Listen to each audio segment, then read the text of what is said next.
Hello, my name is Anthony Smith, and I'm going to be doing a presentation on the history and importance of music in the Renaissance for Miss Savant's World History class. I just want to say ahead of the video that I wanted to include a minute and a half of music from a clip that I found on a website that I used for research, but I couldn't find a way to combine the audio for that and put it into this presentation, so I have two separate videos out for it, and I just wanted to clear that up before the video. I will link it when I turn in this presentation, both videos. So, you probably wouldn't think at first glance that music in any capacity could have any terrible, meaningful impact on the political world or the overall world throughout history. When you dive into the finer details, though, you would find that there is so much to unravel with the history of music, especially during the Renaissance. Throughout Europe, major innovations were being made that would help change the landscape of music forever. From the production of the first official releasing of music to the public, to the commencement of music being played for high political figures, music and art overall coming out of the Renaissance was unlike anything anyone had ever heard or seen before. In this paper, there will be a background given as to what exactly was going on during this time for music, a connection between music and the general society at the time, and an explanation as to how the music back then helped form music today. So, to begin, the rise of art and music coming out of this era really began to form around the 14th century.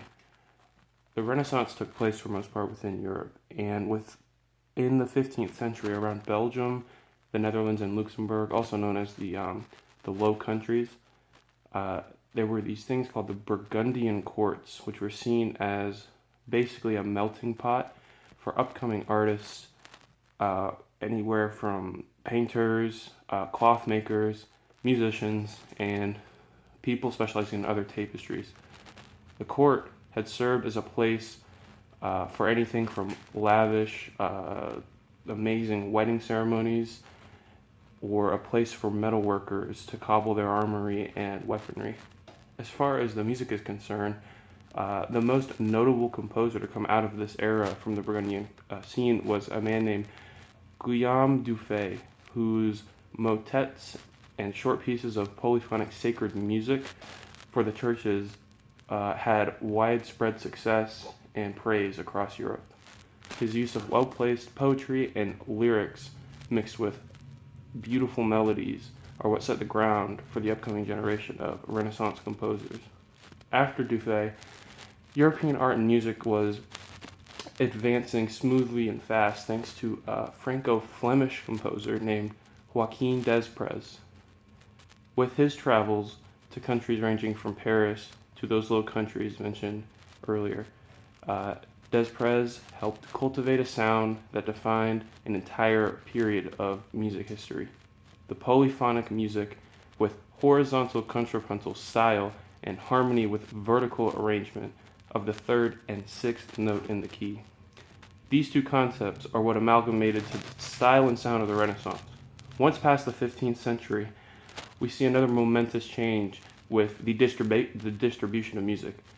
A man named Ottaviano Petrucci was the first ever printer to publish music for the general public to buy. And this is beyond important in the landscape of music and the economy of music today, just because based on this one event, it might not even be possible if it didn't happen that we would be able to buy, records, music in any form of any capacity. Some other important things about the history during this time were the advancements in the instrumental technology that was taking place. Around the 15th and 16th century, some instruments including the viola, lute, harpsichord, and organ were being created. The recorder was another important landmark for the woodwind section in music. Some other important things that took place during this time included having forms of music rise out of this era that included a canzona, a risorare, the fantasia, and the form called variations. I don't know the meaning of all of these, but I know that the meaning of Fantasia was basically like a improvisational form of music, and the variations is basically having one piece of music and playing in other different times, changing a melody or a harmony part for various reasons. And then move away from the history of music, talk about the significance it had to specifically politics at the time. And while there aren't a plentiful selection of reasons as to why music was so important during, or was so influential and helpful with politics, there were some things that it did help with, or that it did correlate with. Such things as being essential to. There was a composer by the name of Palestrina who went against the church at the time during the Reformation, that she kind of went on her own path away from the normal style of sacred music in the churches at the time and resisted to create her own forms of church music, which included many new textures, more legible lines to read for the singers, and bringing in different cultures around Europe to recreate ideas that she had seen. And during the time, the Burgundian courts were also a very big part in politics as a relation to music at the time, as without that court, it'd be difficult to understand or to foresee that music really would have been what it was during the Renaissance without those courts, and potentially without those courts, what it would be like today.